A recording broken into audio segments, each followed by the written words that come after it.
berhenti jadi laki-laki, Pak. Kalau ustaz, saya tidak, cuma istriku lebih berani.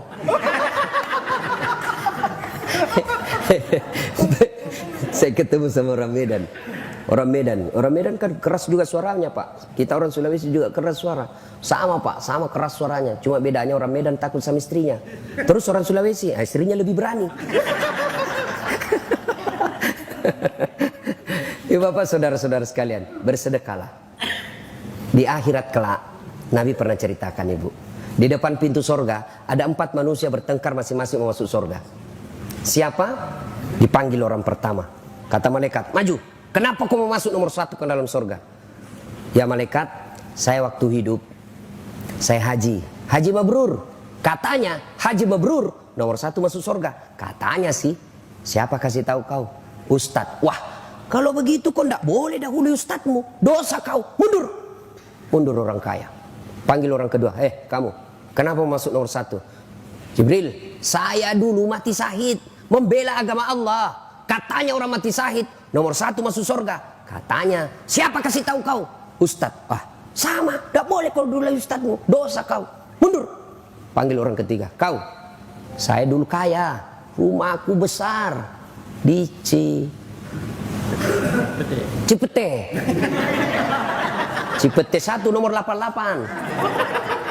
Saya bikin pengajian, undang Ustadz Dasat. Katanya orang kaya yang pemurah, nomor 1 masuk surga. Katanya, siapa kasih tahu kau? Ustadz. Mundur, tidak boleh kau dahului ustadzmu. Panggil orang keempat. Kamu, kenapa masuk nomor 1? Saya lah ustadz yang dicerita ini tadi 3. Oh kau, saya lah Dasat Latif. Kau sudah. Saya yang kasih tahu mereka ini. Wah, kalau gitu kau masuk surga. Masuklah surga ini ustadz. Tinggal beberapa langkah masuk surga, tiba-tiba dia berkata, wahai malaikat, betul saya dakwai mereka, betul saya memberitahu mereka, saya bisa jadi ustadz karena ada orang kaya kasih saya duit beli buku. Saya jadi ustadz karena ada orang kaya bangun masjid tempat saya dakwah. Saya jadi ustadz karena ada orang kaya bangun sekolah tempat saya nuntut ilmu. Nih, saya jadi ustadz, jasa-jasanya nih orang kaya nih.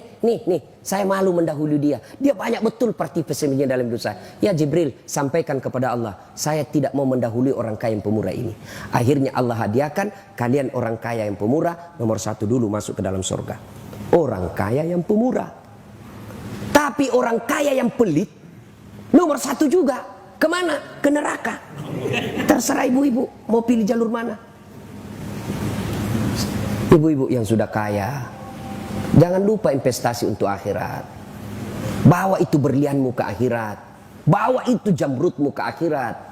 Jangan cuma pakai di dunia. Gimana caranya? Kirim sebelum ibu wafat. Enaknya itu kita jadi orang kaya, Bu.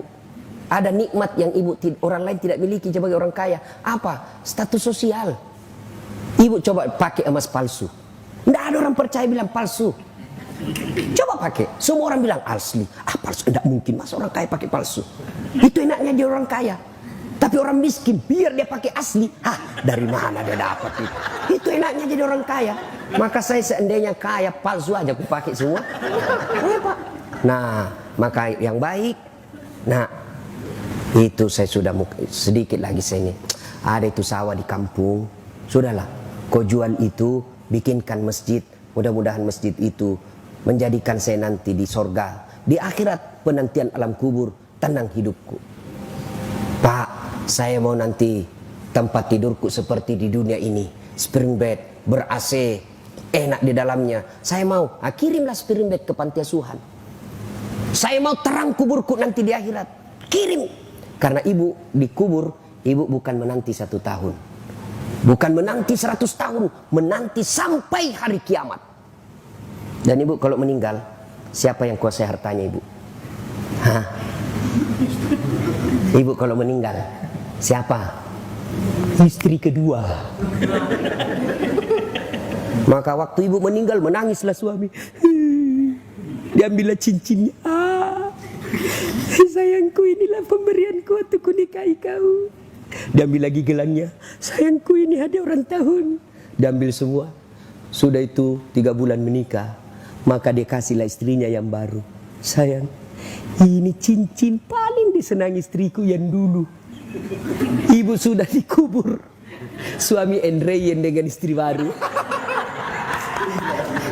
Maka lebih baik ibu bersedekah.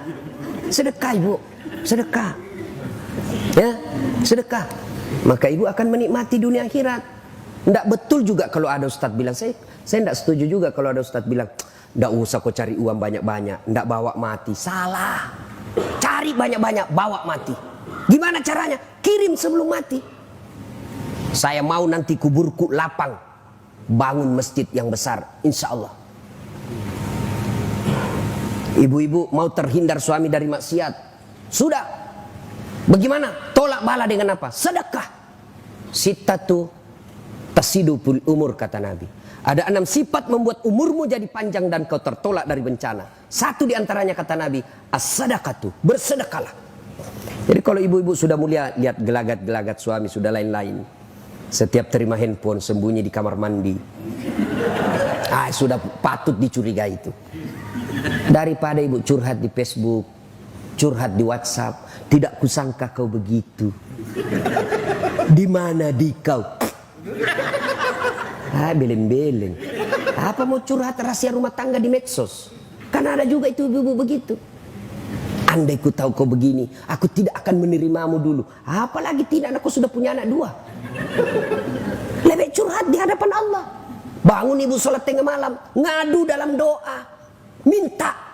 Doa itu bukan beli buku di toko Gramedia baru kita hafal. Bukan. Berdoa itu bukan menghafal. Doa itu curhat. Bahasa Bugisnya doa sama peletu. Daripada ibu bahasa Arab bingung malaikat. Malaikat apa maksudnya ini ibu? Aduh. Piu lagi saya lihat ini ibu. Ibu lain di bibir, lain di hati. Menangislah dia berdoa. Iya, apa dia bilang ini ibu? Dia minta supaya suaminya setia, tapi doa yang dia baca doa minta hujan. Bingunglah malaikat. Maka ibu tidak harus bahasa Arab berdoanya. Ya. Nah ibu, namanya sholat hajat. Selesai sholat hajat, tumpahkan luapan hatimu kepada Allah. Ya Allah, Engkau tempatku beribadah, dan hanya Engkau tempatku memohon. Engkau melarangku curhat kepada manusia. Engkau melarangku meminta tolong kepada selain Engkau, ya Allah. Maka aku datang memohon kepadamu, ya Allah. Kurendahkan harapanku hanya kepadamu, ya Allah. Iyyaka na'budu wa iyyaka nasta'in. Ya Allah, suamiku makin hari makin liar saya lihat, ya Allah. Tidak mungkin saya bisa menjaganya 24 jam, ya Allah. Tapi Engkau yang maha memelihara, ya Allah. Ya Allah, ini ada duitku 1 juta. Besok saya bawa ke panti asuhan. Mudah-mudahan 1 juta ini suamiku terhindar dari wanita jahat. Bismillahirrahmanirrahim. Coba amalkan itu, ibu. Coba amalkan. Jangan jadi masalah kalau suaminya juga bangun sholat tahajud. Ya dia sudah tahu juga rumusnya, Pak. Ngadulah kepada Allah. Ya Allah, capek sudah saya lihat istri saya, ya Allah. Ngamuk aja kerjanya, ya Allah. Tiap hari ngamuk aja kerjanya, ya Allah. Kala-kala Satpol PP. Ya Allah, ini ada duit saya 1 juta, ya Allah. Saya bawa besok ke panti asuhan. Mudah-mudahan 1 juta ini istriku ikhlas saya kawin lagi, ya Allah. Bingung malaikat, yang mana dikabulkan doanya? Sedekah, Pak, sedekah. Bapak-bapak yang mulai sakit-sakitan, sedekahlah. Jangan andalkan dokter. Dokter itu hanya alternatif yang kesekian. Yang menyembuhkan manusia bukanlah dokter, tapi Allah. Bagaimana supaya Allah mengabulkan doa kita? Sedekahlah. Datang ke panti asuhan. Kumpulkan, bawa, makasih langsung antara tangannya bapak dengan tangannya itu anak. Tidak usah pakai sopir, tidak usah bawa pembantu, tidak usah orang lain. Tangannya bapak dengan tangannya itu anak. Itu yang disebut memuliakan anak yatim. Lalu minta, nak doakan saya, rumah tanggaku bahagia, bisnisku sukses. Begitu anak yatim ini mengatakan amin, itu doa. Tidak harus dia salat. Begitu, nak doakan saya ada masalah, nak doakan saya supaya selesai masalah saya tahun ini. Begitu anak ini tulus mengatakan amin, menggetarkan arasnya Allah. Sedekah. Ibu-ibu ada masalah, sedekah. Makin ibu pelit, sudah sewajarnya dikeluarkan, tidak dikeluarkan, maka Allah tegur kita. Dipaksa keluar duit kita, tiba-tiba apa? Ada masalah yang lama disembunyi, ternyata dapat kasusnya oleh polisi. Habis hanya untuk atur damai, atur damai, atur damai, dan tidak ada damai-damainya. Ganti Kapolres, atur damai lagi, ganti lagi atur damai lagi, atur damai lagi. Habis hanya untuk atur damai yang tidak pernah damai-damai. Ya, ya Pak, tiba-tiba anak kita tanpa sepengetahuan kena narkoba. Itu Allah paksa.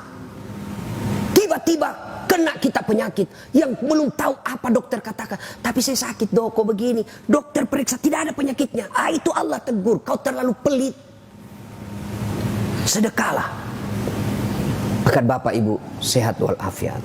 Nah, yang keempat kata Nabi, kalau kalian mau sukses, silul arham, sambungkan persaudaraan, perbanyak temanmu. Keliru sekali orang di zaman sekarang ini memperbanyak musuh. Jangan memperbanyak musuh. Maka salah satu teknik dakwah saya Pak, tidak mau menyerang orang, menyakiti orang. Karena dakwah ini harus kita rangkul orang. Ya, banyak teman, banyak rezeki. Saya selalu bilang begini Pak, saya ini tidak banyak uangku, tapi temanku banyak. Temanku yang banyak uangnya. Ada Pak Ridwan, ada Haji Halim. Assalamualaikum Haji. Waalaikumsalam. Aman lagi saya ini. Ya Pak. Saya itu di Makassar Pak, hampir tidak pernah laku duit saya. Kemana-mana saya gratis. Makanya istri saya itu senang sekali kalau saya ke pasar. Ustaz aja ke pasar. Saya pergi pasar Poter ya. Assalamualaikum Ustaz. Dalam hatiku aman lagi keranjang. Dalam bawa telur. Berapa Ji? Nggak usah Ustaz. Nggak enak masih pagi-pagi Ji. Nggak usah Ustaz. Dalam hatiku memang itu kutunggu. Coba. Banyak teman, banyak rezeki. Yang kedua, banyak teman, gampang selesai masalah. Banyak orang Pak tidak perlu keluar duitnya karena masalahnya Anda, karena pertemanan. Inilah yang bahasa modernnya koneksi. Siapa banyak koneksinya, gampang selesai masalahnya.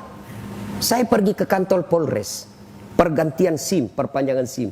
Baru saya turun dari mobil, dilihat CCTV, keluar ke Polres. Assalamualaikum Ustaz. Waalaikumsalam. Siap komandan. Ada apa ini Ustaz? Perpanjangan SIM komandan. Tunggu Ustaz, panggil Kasat Lantas. Bantu itu Ustaz ya. Jangan lagi kau minta uangnya Ustaz. Berdosa uang Ustaz kau makan. Selesai masalah Pak.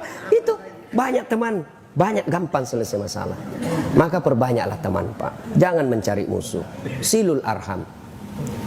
Wa'tasimu bihablillahi jami'an wa la tafarraqu. Berpegang teguhlah engkau kepada tali persaudaraan agama Allah dan janganlah engkau bercerai-berai. Apa yang membuat biasa kita bercerai-berai? Apa? Kesombongan. Jangan sombong. Makanya saya senang betul tadi masuk di sini, saya lihat rumahnya. Langsung Pak Haji bilang, titipan Ustaz. Menyadari bahwa ini titipan.